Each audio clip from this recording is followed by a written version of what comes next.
She checked that water quality. So what are the water quality parameters they usually look for? TDS, right? What else? Okay, so water quality parameters before installing nowadays mostly TDS, turbidity. We also check hardness. You might have known about hardness, whether the water is soft water or the hard water, and another is a microbial content.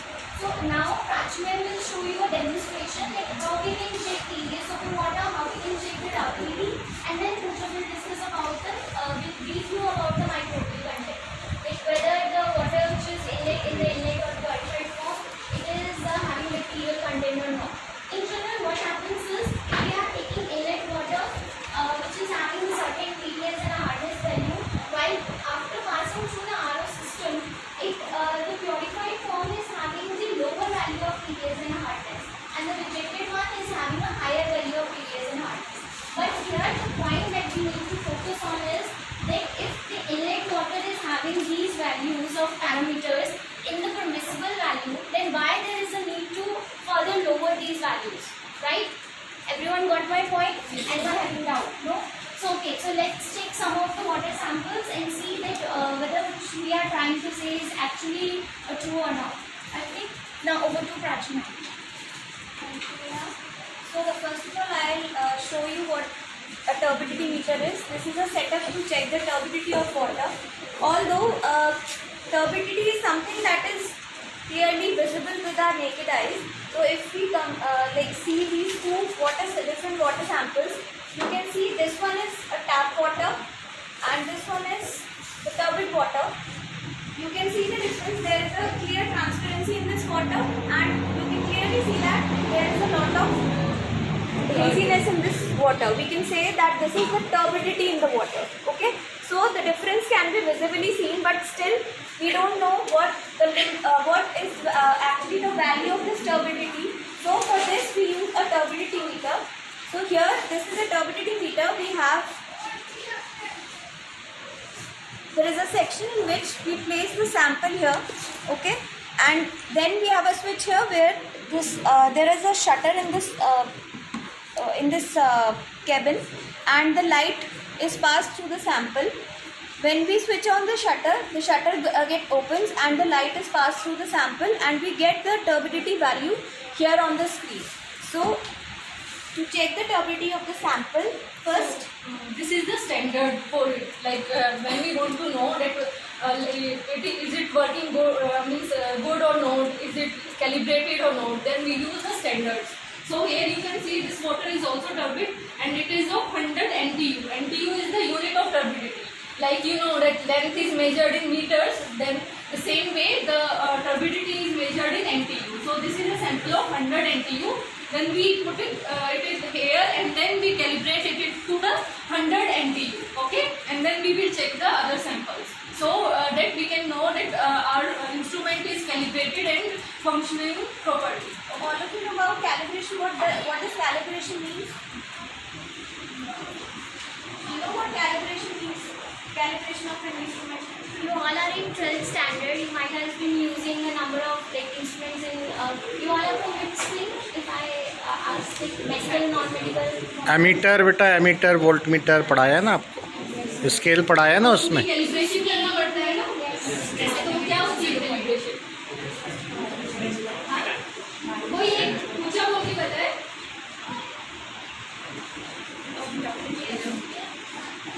Hand raise कर दो चाहिए. What instrument do you use in your laboratory? Instrument को कैसे check. अपने instrument को भी आपने use किया lab में.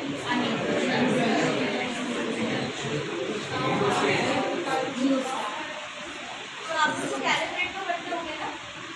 आपको कैसे पता लगता है कि वो सही है? अगर मान लो आप एक चीज की लेंथ मेजर कर रहे हो, एरर कैसे देखते हो? Error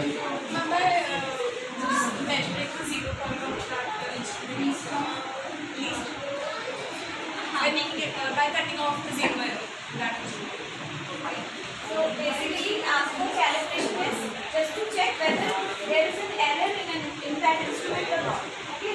So there are certain standards you have. जिसके basis पे आप ये check करते हैं कि instrument उस particular sample के लिए या उस particular condition में correct reading दे रहा है या नहीं दे रहा है. जीरो एरर के टाइप्स भी बताएं आपको, कितने टाइप के होते हैं? हाँ बेसिकली इसमें टाइप्स के होते हैं. हाँ एक नेगेटिव पॉजिटिव, हाँ, दो ही होते हैं, नेगेटिव पॉजिटिव.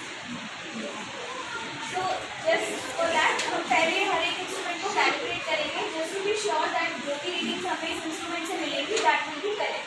So उसके लिए हमारे पास कुछ स्टैंडर्ड सॉल्यूशंस होते हैं. This one is the standard solution जिसको हम यहाँ पे यूज करके इस पर्टिकुलर इंस्ट्रूमेंट को कैलिब्रेट करेंगे.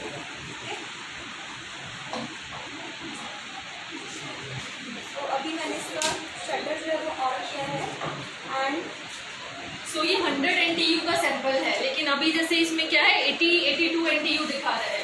तो इसका मतलब क्या है कि जैसे ट्रांसपोर्टेशन में या कोई जैसे रेंडमली कोई छेड़ देता है इसको, तो उससे क्या होता है कि कैलिब्रेशन हट जाती है वहाँ से. तो अभी हम इसको कैलिब्रेट कर सकते हैं. यहाँ पे हमारे पास वैल्यूज होती हैं कुछ, उनको हम जस्ट रोटेट करेंगे और उसको 100 NTU तक लेके आएंगे. अभी इसमें कौन सी एरर आ रही, पॉजिटिव की नेगेटिव? 100 तो इसका होना चाहिए. 100 होना चाहिए. तो कितनी है अभी? 79 है. क्या एरर है? Negative error. तो करेक्शन में कितना ऐड करना पड़ेगा? 21 आसपास, नहीं 21. ठीक है. सो इसमें नेगेटिव एरर है, इसको हम सेट कर रहे हैं, कैलिब्रेट कर रहे हैं और एरर इसकी निकाल रहे हैं. ठीक है.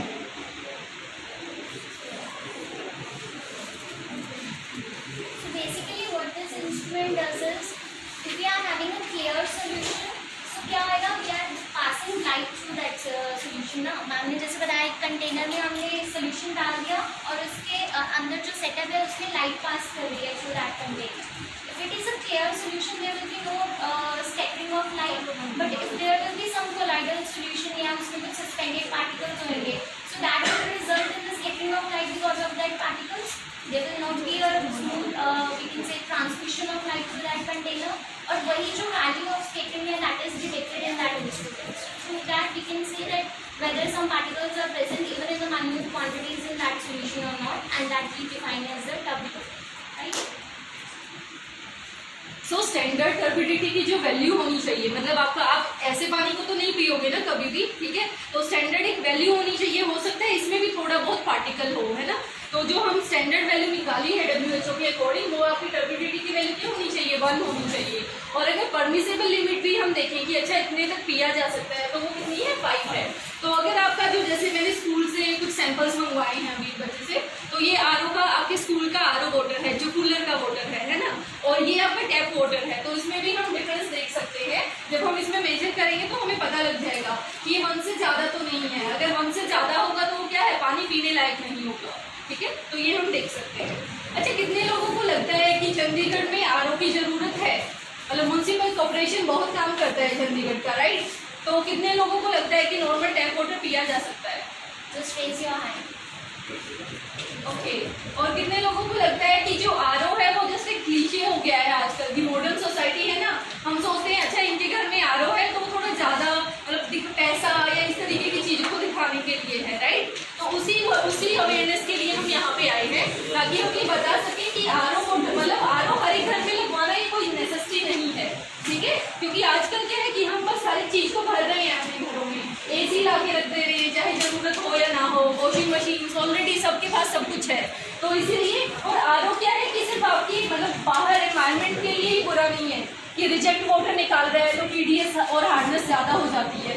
RO आपकी हेल्थ के लिए भी बुरा है अगर लॉन्ग टाइम में यूज़ करते हैं. क्योंकि RO में बेसिकली क्या होता है? रिवर्स ऑस्मोसिस के थ्रू जितने भी मिनरल्स होते हैं पानी में वो सब क्या हो जाते हैं? आउट हो जाते हैं. ठीक है. तो धीरे धीरे आपकी बोन्स के ऊपर इफेक्ट करती है वो चीज़.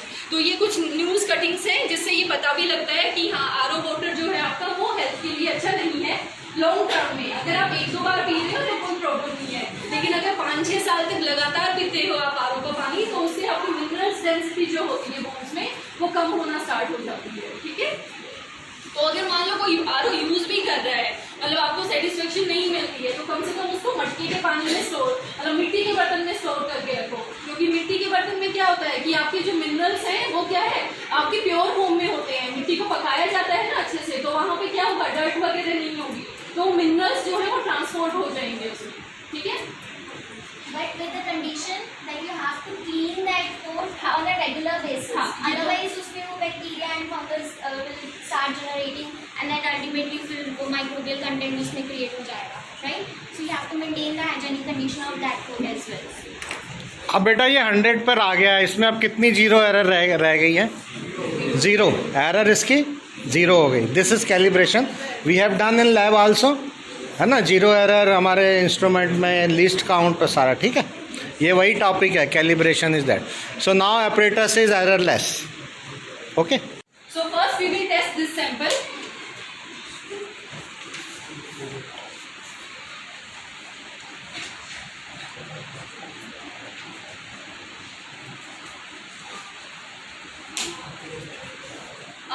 आप देख सकते हैं ये 77 MTU है, मतलब पीने लायक बिल्कुल भी नहीं है। 5 से तो बहुत ज़्यादा बढ़ गया है ना।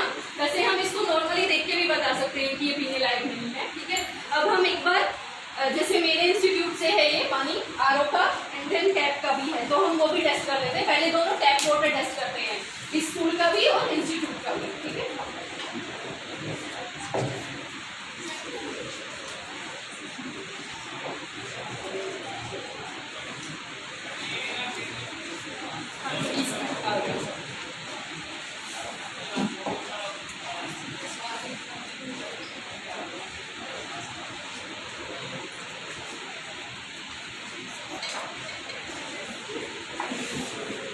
मीनवाइल आप बता सकते हैं कि जो हम अभी डिस्कस कर रहे थे कि long term RO water usage से आपकी बोन डेंसिटी कम हो सकती है, ऐसा क्यों होता है?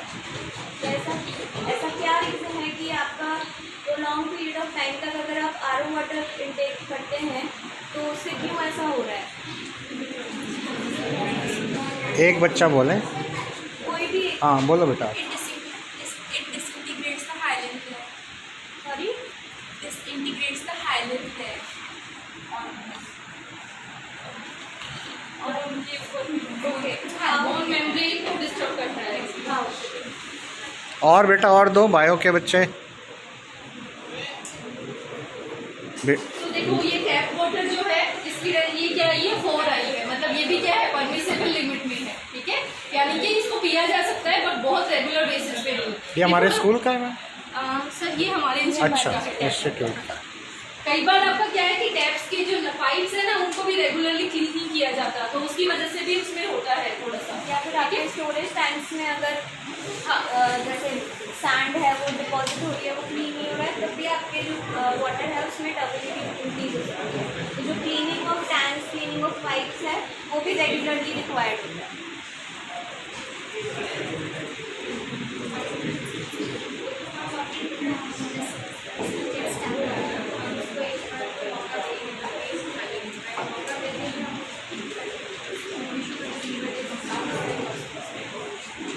And apart from that question which Rajka asked, think about the other ways where this RO rejected water can be used apart from gardening. Ma'am, I have a question. Why do you think there's difference between the RO water and the tap water? Mineral loss की वजह से ही होता है। आप जैसे ना आपने देखा होगा कि अगर मान लो मुंह में कोई कट लग जाए तो ब्लड का एक टेस्ट आता है ना हल्का सा, और उसमें आयरन होता है, वो बेसिकली आयरन का टेस्ट होता है। तो ऐसे ही अगर जब भी मिनरल्स वगैरह होते हैं या आप बिल्कुल खारा पानी पी लो, जैसे कई बार हम कहते हैं ना कि अरे ये तो बहुत खारा पानी है, नलके का पानी है, तो उसमें क्या होता है कि एक तो नमक की क्वांटिटी तो होती ही है, सोल्ट्स तो होते हैं, लेकिन कई बार क्या है मिनरल्स बहुत ज़्यादा अमाउंट में होते हैं, तो उनको हम क्या कहते हैं कि ये हैवी मेटल का क्या हो गया है, यहाँ पे कंटामिनेशन हो गया है, मतलब मेटल्स की या हैवी मेटल्स की, तो बहुत ज़्यादा अमाउंट में भी नहीं होना चाहिए। तो वो टेस्ट जो है उनकी आयंस की वजह से होता है, आयरन आयन है या फिर आपके अलग अलग आयंस जैसे मैग्नीशियम और कैल्शियम कार्बोनेट आयंस, तो इनकी वजह से वो टेस्ट होता है उसमें। तो जो RO वाटर है उसमें क्या होगा, बिल्कुल आपका अलग ही टेस्ट हो जाएगा उसका, क्योंकि सारे मिनरल्स उसमें से निकाल दिए गए हैं, ठीक है। RO में और कौन सी, मतलब कुछ RO फिल्टर्स में एक और सिस्टम भी यूज होता है डिसइंफेक्शन के लिए, वो क्या है, UV रे। ये क्या है, 2 है आपका, जो आपके वाटर स्कूल का है वो वाटर टैप का पानी वो है 2, तो ये भी क्या है परमिसेबल लिमिट्स में आता है, ठीक है। So our water is better than CSIO water.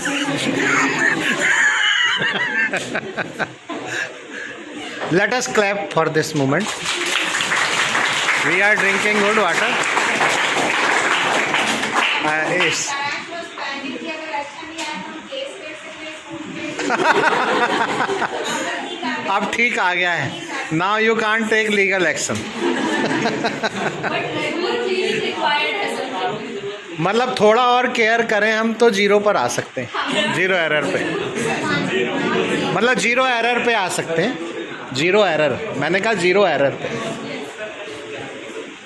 Now we are checking. So if any question is in your mind, you can interact. Yeah. Yes. Now ma'am is going to check that RO purified water that is coming out from the system which is installed in your school. Actually हम RO water cooler का क्यों check कर रहे हैं, क्योंकि जब हमने different studies की तो उसमें हमें पता लगा कि जो वाटर कूलर का पानी है वो ज़्यादा उसमें माइक्रोब्स हैं as compare to normal tap water के. ऐसा क्यों था? क्योंकि रेगुलर क्लीनिंग नहीं हो रही थी उस एरिया की, तो उसकी वजह से क्या है कि वहाँ पे कंटामिनेशन बहुत ज़्यादा बढ़ते गए. ठीक है, तो ये आप देख सकते हो आरओ का जो वाटर कूलर का पानी है वो क्या है, सही है टर्बिडिटी के केस में, यानी कि 1 है, तो ये क्या है, परफेक्ट ड्रिंकेबल वाटर में आता है. Again clap.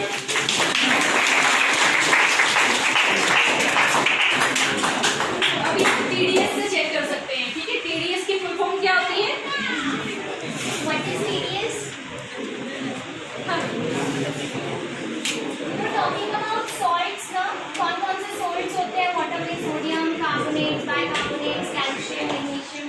So the total dissolved solids which are present in the water, that is TDS. So that defines कि कौन-कौन से salts और total कितनी content है उसमें.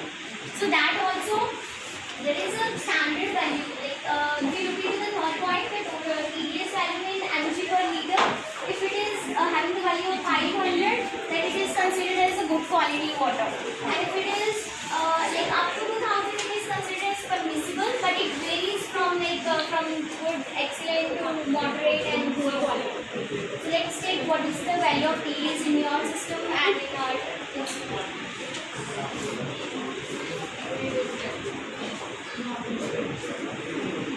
टर्बिडिटी सॉरी TDS की ये क्या है, mg पर लीटर में इसको मेजर किया जाता है. तो इसकी परमिसिबल लिमिट क्या होती है, विदिन 500 होती है. लेकिन आपको मतलब और भी ज़्यादा अगर अच्छा एक क्वालिटी का चाहिए तो TDS जो है अगर लेस देन 180 रहेगा तो वो बहुत बेस्ट है. ठीक है, और अगर वो 500 से ऊपर है तो वो मतलब 2000 मतलब मैक्सिमम है ये. तो उसके बाहर का तो पानी बिल्कुल भी नहीं पीना चाहिए. एक आधी बार चलेगा, लेकिन अगर आप रेगुलर बेस पे कंज्यूम कर रहे हो 500 ये आपका TDS वैल्यू, तो वो क्या है कि बीमार करता है पूरा. अभी करंटली हमने जो सैंपल यूज किया है that is your school tap water and the TDS of this water is 109 ppm. वाह. So 109 इज लाइक 180 से भी कम है एंड 500 से भी कम है. तो यानी कि टैप वाटर भी हम लोग कंज्यूम कर सकते हैं. ठीक है, तो आरओ की मेन मतलब बहुत ज़्यादा जरूरत नहीं है.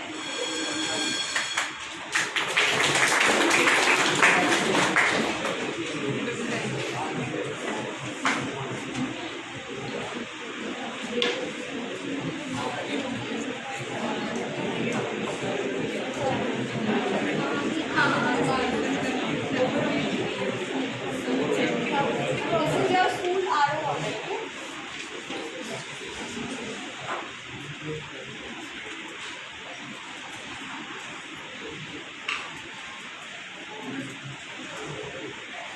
TDS is 108. Good. Slightly less than tap water. So that means कि जो आपके RO को maintain कर रहे हैं, they are maintaining the TDS value as well. उनको पता है कि ज़्यादा TDS वाली लोग Clapping. आप जब घर में लगवाते हो आरओ तो वो क्या करते हैं, कई बार ना 10 से भी कम TDS वैल्यू सेट करके जाते हैं. तो वो अच्छा नहीं है. इतनी कम TDS वैल्यू मतलब उतने मिनरल लॉस हो रहा है. तो आपकी TDS वैल्यू जो है वो 50 से 100 के बीच में, अगर आप आरओ यूज़ भी कर रहे हो तो 50 से 100 के बीच में जरूर रखिए उसको. ठीक है, तो आपके स्कूल का टैप वाटर और आरओ वाटर दोनों ही ठीक है. ठीक है, लेकिन इसकी माइक्रोवेव टेस्टिंग भी की जा सकती है, तो हम सैंपल्स लेके भी जा सकते हैं उसके लिए. ठीक है, कि माइक्रोबियल लेवल पे हमें आंखों से दिखाई नहीं देगा कि उसमें बैक्टीरिया है या नहीं है, ठीक है। तो उसी के लिए क्या है, आपका पर्टिकुलर टेस्ट होते हैं जिनको हम पेट्री प्लेट पे करते हैं, ठीक है। तो वो चेक किया जा सकता है कि इसमें नॉर्मल वाटर में वैसे सबसे ज़्यादा कौन सा बैक्टीरिया पाया जाता है, अमीबा, तो प्रोटोजोआ हो गया, है ना। और तो क्या है कि नॉन इन्फेक्शियस है, यानी कि बीमारियां नहीं फैलाता। जो बीमारियां फैलाने वाले कीटाणु हैं वो मेनली क्या, पानी में ज़्यादातर ई कोलाई पाया जाता है, ठीक है। और ई कोलाई की भी क्या है आपकी एक CFU, मतलब उसको मापने के लिए CFU हम यूनिट देते हैं, यानी कि काउंट कॉलोनी फॉर्मिंग यूनिट। तो जो ई कोलाई की कॉलोनी फॉर्मिंग यूनिट है वो क्या होनी चाहिए, 500 से कम होनी चाहिए, ठीक है। तो हमने क्या एक सर्वे किया था और उसमें अलग अलग, मतलब पूरे चंडीगढ़ से अलग अलग वाटर सैंपल्स लिए और उनका क्या किया, माइक्रोबियल कंटामिनेशन चेक किया। तो 46 सैंपल्स में से आपका जो CFU था वो आई थिंक 50% के करीब क्या था, 10 से कम था CFU, जो कि 500 से कम होना चाहिए। और आपका 50% जो है वो 20 तक था। तो एक भी मुझे ऐसा सैंपल नहीं मिला जिसमें 500 या 500 के ऊपर हो। लेकिन कुछ जो वाटर कूलर्स थे उनके अंदर क्या था, 500 से ऊपर था। तो वाटर, आपका जरूरी नहीं है कि जहाँ पे भी वाटर कूलर लगा हुआ हो वो पानी साफ है, क्योंकि हो सकता है उसकी रेगुलर मेंटेनिंग ना की जा रही हो। जो RO भी है उसका फिल्टर भी आपको रेगुलर चेंज करवाते रहना चाहिए, अगर आप RO यूज़ भी करते हैं तो। अदरवाइज आप अलग अलग तरीके यूज़ कर सकते हैं, घर में बॉइलिंग कर सकते हैं पानी की, ठीक है। आप हार्डनेस हटा पाएंगे उसकी मदद से। हार्डनेस आपने देखा होगा, जब आप पानी बॉयल करते हैं तो एक वाइट कलर का सब्सटेंस चारों तरफ लग जाता है, क्या होता है वो, किस चीज़ के सोर्स, मेनली हार्डनेस किसकी वजह से होती है पानी में, कैल्शियम कार्बोनेट, मैग्नीशियम कार्बोनेट, इनकी वजह से होती है। तो वो क्या है, वो भी हट जाएगी। और ई कोलाई जो है उसको भी, वो भी क्या है, मतलब खत्म हो सकता है अगर आप 5 मिनट के लिए रेगुलर बॉईल करें उसको।